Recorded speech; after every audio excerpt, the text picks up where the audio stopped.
लखनऊ, जो कि नवाबों के शहर के रूप में भी जाना जाता है। लखनऊ कई चीज़ के लिए फेमस है, जिनमें से है इस शहर की जुड़ी भूतिया कहानियाँ। लखनऊ विश्वविद्यालय के लाल बहादुर शास्त्री के हॉस्टल में पढ़ने वाले 3 दोस्त सोनू, विशाल, रोहित के बीच शर्त लगी कि किसमें इतनी हिम्मत है जो कब्रिस्तान के अंदर एक रात सो सके, क्योंकि वहाँ वो कब्रिस्तान है जिसमें 1857 में मारे गए अंग्रेज़ों को दफनाया गया था। और उन दोस्तों में से विशाल ने हिम्मत दिखाई और शर्त मान ली। अगले दिन तीनों दोस्त विश्वविद्यालय से निकले और नदवा कॉलेज से होकर पक्का पुल के रास्ते से होते हुए कब्रिस्तान के पास पहुंचे। रात के करीब 1 बज चुके थे। सन्नाटा छाया हुआ था और सड़क पर भी 1-2 गाड़ी वाले नजर आ रहे थे। तीनों दोस्त कब्रिस्तान में पहुंचे। सोनू ने कहा कि ठीक है विशाल, कल मिलते हैं, अगर जिंदा रहे तो। जिस पर विशाल कहता है, अरे जिंदा क्यों नहीं रहूंगा, मुझे भूत से डर नहीं लगता है, और जब डर ही नहीं लगता फिर डर किस बात का। इतना कहकर विशाल जोर जोर से हंसने लगा। सोनू और विशाल आपस में बातें कर रहे थे, पर रोहित आसपास की कब्रों पर बड़े गौर से देख रहा था और कब्रों के ऊपर लिखे नामों को बारी बारी से पढ़ते हुए कुछ बड़बड़ा रहा था। जिसे देख सोनू रोहित से कहता है कि रोहित, तू कब्रों को इस तरह से क्यों देख रहा है? यहाँ सारी मर्दों की लाश है, किसी गर्ल की नहीं है। ठरकी इंसान, इसका बस चले तो गर्ल को कब्र से निकाल कर बोले, आप बहुत सुंदर लग रही हैं, क्या आप मेरी गर्लफ्रेंड बनोगी? सोनू और विशाल जोर जोर से हंसने लगे थे, जो हंसी पूरे कब्रिस्तान में गूंज रही थी। उसी समय रोहित बोलता है, अरे नहीं सोनू, मैं तो इन कब्रों पे लिखे नाम को PRH रहा था, क्योंकि पिछले हफ्ते जब मैं अंजलि के साथ यहाँ घूमने आया था तो इस थॉमस हैंक की कब्र इस कब्रिस्तान के सबसे आखिरी में थी। और मुझे इसलिए याद है क्योंकि मैंने इसी कब्र के पास से फूलों को तोड़ खींचकर अंजलि को दिया था। रोहित की बात सुनकर सोनू और विशाल एक पल के लिए सोच में पड़ गए। सबके दिमाग में एक ही सवाल था कि आखिर कब्र एक जगह से दूसरी जगह कैसे जा सकती है। और इस बात की पुष्टि इस बात से भी हो रही थी कि रोहित के तोड़े फूलों की पत्ती अभी भी मुरझाई हुई कब्र के पास पड़ी हुई थी। तभी विशाल हंसते हुए कहता है, अच्छा ठीक है, अब मुझे और उल्लू मत बनाओ, मुझे डराने की तुम्हारी कोशिश किसी काम की नहीं है। समझ गए, मैं इस कब्रिस्तान से अब कल सुबह ही आऊँगा, वो भी जिंदा। चलो जाओ, नाउ लीव मी अलोन। विशाल की बात सोनू और रोहित कुछ नहीं बोले और आपस में बात करते हुए कब्रिस्तान से बाहर आ गए। विशाल अपने दोस्तों को कब्र से जाते शांत देख रहा था और उनके जाने के बाद विशाल उसी थॉमस हैंक की कब्र के ऊपर बैठ गया और वहीं जमी घास को नोचने लगा। उसकी नज़रें पूरी कब्रिस्तान को ही ताड़ रही थी। तभी जमीन से एक हाथ निकला और विशाल के हाथ को पकड़कर उसे कब्र से नीचे गिरा दिया। उसने जब आसपास देखा तो कोई नहीं था और जब उसकी नज़र अपने हाथ पर गई तो हाथ पर किसी नाखूनों से नुचा हुआ था, जिससे खून निकल रहा था। उसने खुद को संभाल कर एक बार फिर कब्रिस्तान को देखा तो उसे धुआं ही धुआं उठता हुआ दिखा, जो उसी को घेरने उसी की तरफ बढ़ रहा था। इससे पहले वो कुछ समझ पाता, धुएं ने उसे घेर लिया, जिसकी वजह से उसका दम घुटने लगा और अगले ही पल उसे गोली और तलवारों की आवाज़ें आने लगी। और ठीक उसके आंखों के सामने स्वतंत्रता सेनानियों ने अंग्रेजी हुकूमत के सिपाहियों के उन्हीं की बंदूक से उन्हीं का सीना छलनी कर रहे थे, तलवारों से उनका जिस्म और उनके गर्दन को काट रहे थे। ये सब विशाल के सामने हो रहा था। इतना सारा खून, मौत, चीखे सब सुनकर विशाल की सांसों की गर्माहट बढ़ गई थी, पर उससे पहले वो कुछ समझ पाता या इस संदर्भ में कुछ जान पाता, अचानक ही किसी ने विशाल को पीछे से धक्का दे दिया और उसे जमीन पर गिरा दिया। उसने जब पीछे मुड़कर देखा तो कोई नहीं बल्कि सोनू और रोहित थे और सारा धुआं पल भर में गायब हो गया। अबे देख कितना फट्टू है ये। अबे जब इतना डर लगता है तो यहाँ अकेले आने के लिए हाँ ही क्यों करी? जरा अपने चेहरे का रंग देख, डर के मारे कितना उतरा हुआ है, डफर। जिस पर विशाल कहता है, डालो बंद करो तुम लोग अपनी ये नौटंकी और चलो यहाँ से, मुझे और नहीं रहना इस कब्रिस्तान में। तुम्हें अंदाज़ा भी है मैं अभी क्या देख रहा था।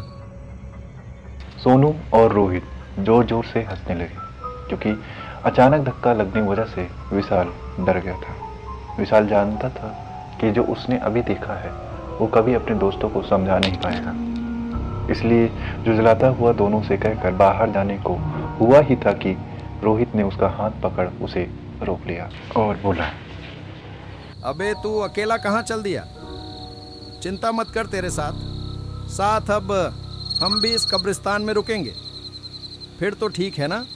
हाँ, पर रुकना ही क्यों है? जब से मैं आया हूं अजीब सी ठंड लग रही है, और तुम दोनों के हाथ भी तो बर्फ की तरह ठंडे हो चुके हैं। मैं कहता हूं चलो। विशाल रोहित से हाथ छुड़ाकर कब्रिस्तान के बाहर जा ही रहा था कि अचानक से सोनू उसके गले में रस्सी डालकर उसे वापस खींच लिया।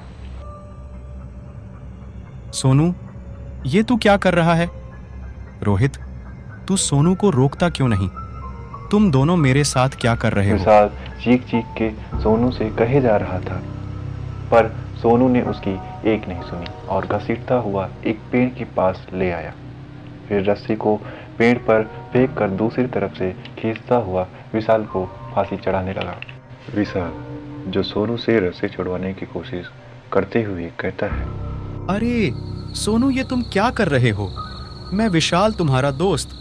तुम मेरे साथ ये क्या कर रहे हो? विशाल के इतना चीखने पर भी उन्होंने उनकी एक न सुनी और देखते ही देखते विशाल फांसी की वजह से छटपटाने लगा। इतने में ही उन दोनों में से एक बोलता है, अब जब तू मर ही रहा है तो सुनता जा, हम वो हैं ही नहीं जो तू समझ रहा है। मैं हूँ सेनापति थॉमस हैंक और ये मेरा सिपाही था। तुम भारतीय हमेशा से ही अंग्रेजी हुकूमत के गुलाम थे और गुलाम रहोगे। इतना कहकर उन दोनों का शरीर धीरे धीरे अंग्रेजी हुकूमत के सिपाहियों की पोशाक से ढक गया, जिनकी आंखों के सामने विशाल फांसी पर लटका तड़प रहा था। विशाल के इतने तड़पने पर भी उन सिपाहियों को चैन नहीं आया। उन्होंने अपने हाथों में पकड़ी बंदूक और तलवार से विशाल के शरीर को छलनी करना शुरू कर दिया, जिससे विशाल की मौके पर मौत हो गई। अगली सुबह जब उसके दोस्त उसे लेने कब्रिस्तान आए, तब कब्रिस्तान से बाहर पुलिस और मीडिया की भीड़ लगी हुई थी, जिन्हें देख दोनों की सांसें तेज हो गई थी। रोहित ने जब भीड़ के बीच जाकर देखा तो उसे कब्रिस्तान की कोने में विशाल के लाश दिखी, जिसे देख दोनों चीखने लगे थे। इंस्पेक्टर भी उनकी चीख से समझ गया था कि ये दोनों इस लाश को जानते हैं, इसलिए दोनों लोग लाश को पहचानने के लिए बुलाया गया। सोनू और रोहित ने जब विशाल की लाश को गौर से देखा तो उनकी रूह कांप गई। गला जोर से दबाने की वजह से विशाल की आंखों की पुतलियां बाहर आ गई थी। आंखों की जगह दो काले गट्टे दिखाई दे रहे थे और जमीन पर खून बिखरा हुआ था। साथ ही गोलियों के खाली कारतूस भी पड़े हुए थे, पर विशाल के जिस्म पर एक कट का भी निशान नहीं था। दोनों ने लाश को पहचान लिया था, पर अब ये केस पुलिस को भी समझ नहीं आ रहा था। और पोस्टमार्टम से ये बात साबित हो चुकी थी, बाहर से भले ही उसके शरीर पर कोई खरोच ना हो, लेकिन अंदर से उसका शरीर गोलियों से छल्ली हुआ था और अंदर से मांस, नसें, यहाँ तक कि हड्डियां भी कटी हुई थी। बहुत जांच पड़ताल के बाद भी यह केस नहीं सुलझ पाया और कुछ साल बाद सोनू और रोहित की लाश भी इसी रहस्यमयी तरीके से उसी पेड़ पर लटकी मिली। पोस्टमार्टम रिपोर्ट में भी यही लिखा हुआ था जो विशाल की रिपोर्ट में लिखा था।